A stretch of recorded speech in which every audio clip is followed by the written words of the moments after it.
Di Kuala Baram Miri, satu percubaan sedang membuka lembaran baharu dalam usaha memperkukuh industri padi Sarawak.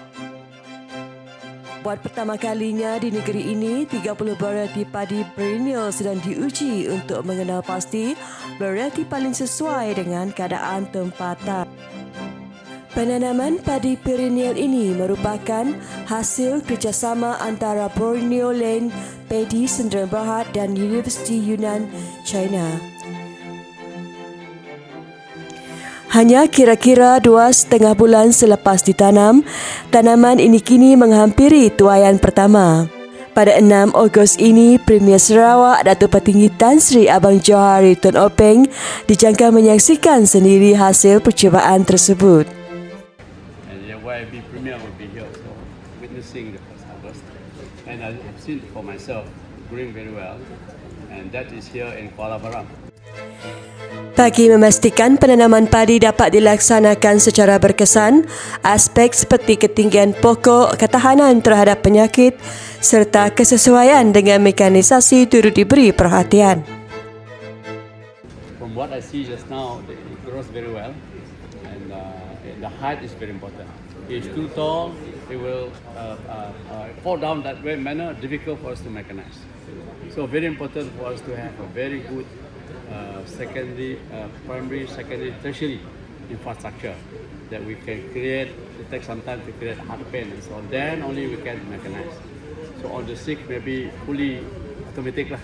We use behind push kind of harvester that we have. Push behind harvester. So because it's still very soft, and a number of times they ask me to harvest tenggelam lah saya. So itu the things I want to see.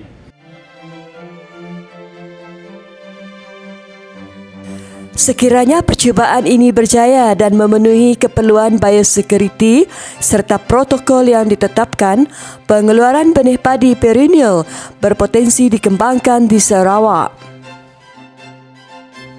Ia seterusnya boleh diperluaskan kepada petani konvensional dan masuk melalui model pertanian kontrak.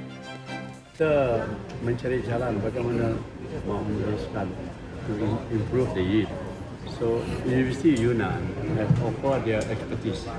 So their expertise is to have developed the perennial rice, which is very important for us.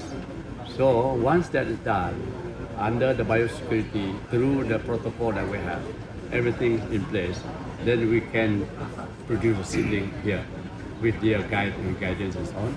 Then we'll be able to expand further, even including contract farming. So when they see one, then only they are convinced and be able to endorse into.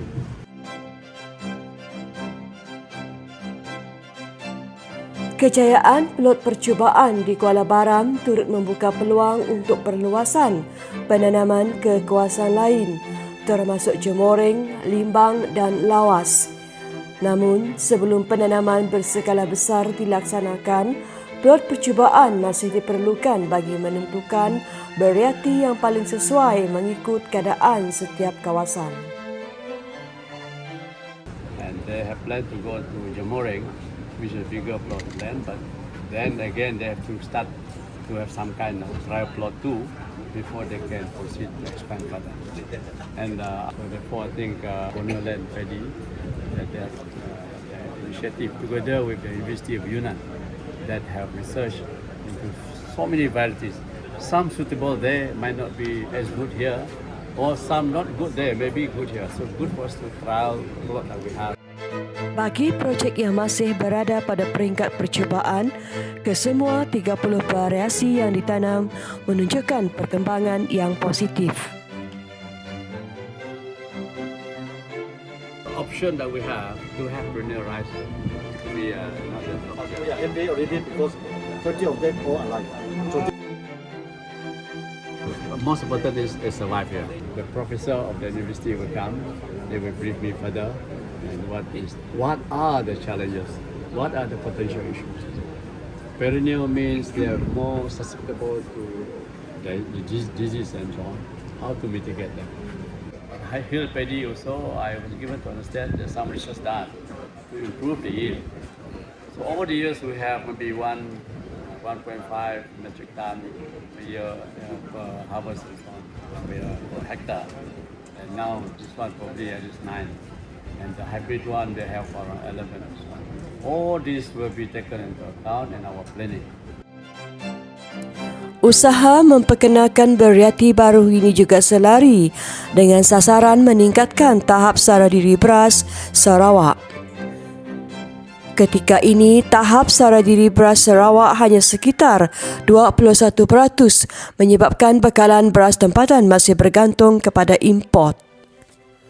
Sehubungan itu, Kerajaan Sarawak menyasarkan tahap sara diri beras ditingkatkan kepada sekurang-kurangnya 60% menjelang tahun 2030 melalui peningkatan hasil dan perluasan kawasan penanaman. At the moment, we have only 21% of SSL, self-sufficiency level.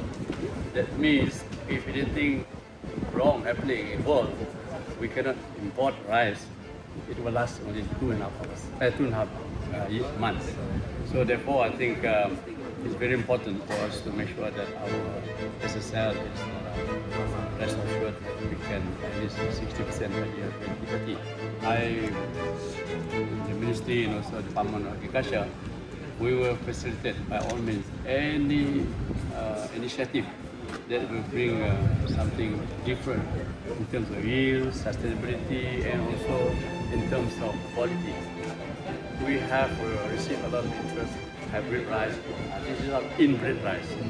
So we're also looking at how to see whether the indigenous varieties that we have can be improved in terms of yield.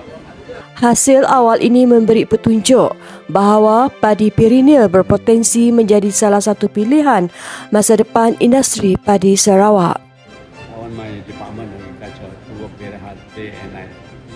Sleep paddy, eat rice, and bathe paddy. So that is the nature of our spirit in this business.